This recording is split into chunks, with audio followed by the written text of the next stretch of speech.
تو فرمایا کہ فما لکم علیہن من عدۃ تعتدونہا، تو ایسی عورتیں جن سے تمہارا نکاح ہوا اور تم نے ان کو طلاق دے دی چھونے سے قبل، نہیں ہے تمہارے لیے ان پر کوئی عدت،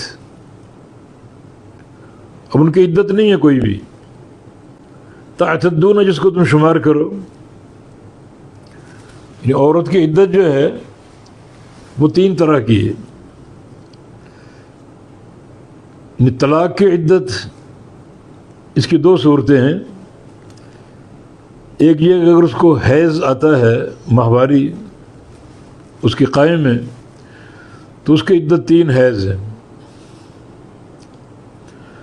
اور اگر وہ ماہواری سے مایوس ہو چکی اور ماہواری اس کی بند ہو چکی تو اس کی عدت 3 ماہ ہے۔ اور جس عورت کا شوہر فوت ہو چکا ہو اس کی عدت 4 ماہ 10 دن، یعنی شوہر کے اکرام کے لیے اور اس رشتے کی ایک ہیبت کو ظاہر کرنے کے لیے۔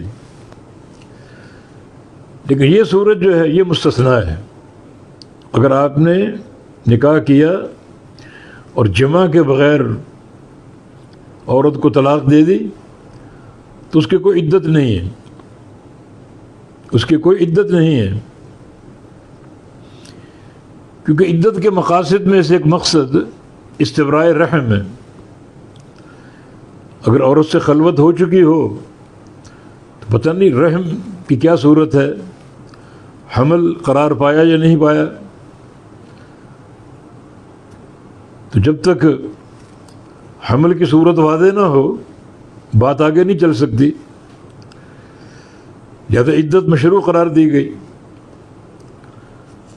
مگر اس صورت میں جب خلوت ہوئی ہی نہیں تو حمل کا امکان نہیں ہے، تو شریعت نے عدت ختم کر دی۔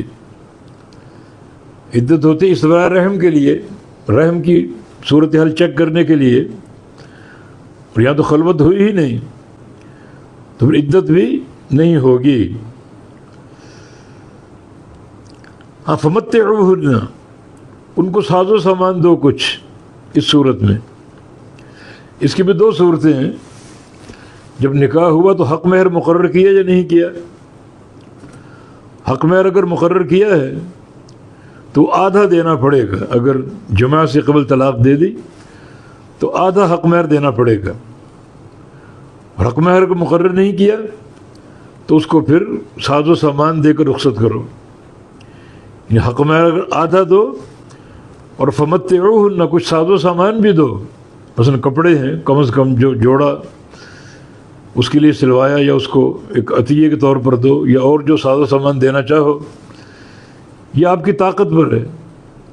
اگر زیادہ دینا چاہیں تو زیادہ دے سکتے ہیں، لیکن کم از کم جو اللہ کے نبی صلی اللہ علیہ وسلم نے دیا امیمہ بنت شراحیل کو، یعنی 2 رازقی چادریں لمبی، وہ دینے کو کہا آپ نے، اور فرمایا کہ ان کو دے کر رخصت کر دو آپ کی متعلقہ بیوی کو۔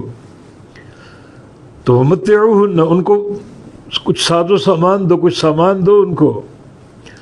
کتنا دو اس کی تحدید نہیں ہے، لیکن بہرحال بعض بندے مالدار ہوتے ہیں، وہ اپنی حیثیت کے مطابق دیں، اور بعض کی حالت کمزور ہوتی وہ اپنی حیثیت کے مطابق دیں۔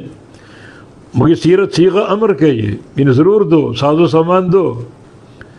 اس میں شریعت نے عورت کے حق کو اور اس کی تکریم کو ملحوظ رکھا ہے کہ آپ نے اس سے باقاعدہ ایک عقد کیا ہے، اس عقد کو توڑ رہے ہیں تو اس کو خالی ہاتھ مت روانہ کرو، بلکہ کچھ ساز و سامان دے کر رخصت کرو، اور کچھ سامان دے کر اس کو روانہ کرو۔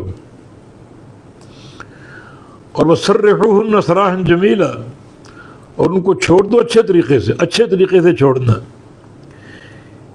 وَسَرِّحُوهُنَّ، چھوڑ دو انہیں، سراحًا جمیلا، چھوڑنا اچھے اور خوبصورت طریقے سے۔ اچھا طریقہ یہ کہ آپ طلاق دے کے روانہ کر دیں ساز و سامان دے کر، اور اس کے عیب نہ اچھالیں کہ میں اس لیے طلاق دے رہا ہوں، اس میں یہ کمی، اس میں یہ عیب، اس میں یہ نقص۔ ان عیب کو اچھالنے کی ضرورت نہیں ہے، ورنہ پھر وہ عورت معاشرے میں اپنی قدر کھو دے گی، رسوا ہو جائے گی، اور کوئی مرد اس کو قبول نہیں کرے گا۔ آپ نے نکاح کیا، آپ کو نہیں بھائی یا کوئی اس میں عیب آپ پر ظاہر ہوا تو آپ اس کو طلاق دے سکتے ہیں، مگر اچھے طریقے سے اس کو رخصت کرو، اس کے عیب اچھالنے کی ضرورت نہیں ہے، اور اس کو معاشرے میں اور اپنے ماحول میں بدنام کرنے کی ضرورت نہیں ہے، ورنہ ایسی خاتون کی طرف مردوں کی توجہ نہیں ہوتی، کوئی اس سے رشتہ کرنے کو تیار نہیں ہوتا۔ تو سرحوہن سراحا جمیلا، ان کو چھوڑ دو اچھے طریقے سے۔ اور ویسے بھی جو ایک رشتہ میاں بیوی کا ہے، طلاق اگر نہ بھی دیں تو پھر بھی عیب اچھالنا اور بیان کرنا نہ شوہر کے لیے جائز ہے نہ بیوی کے لیے۔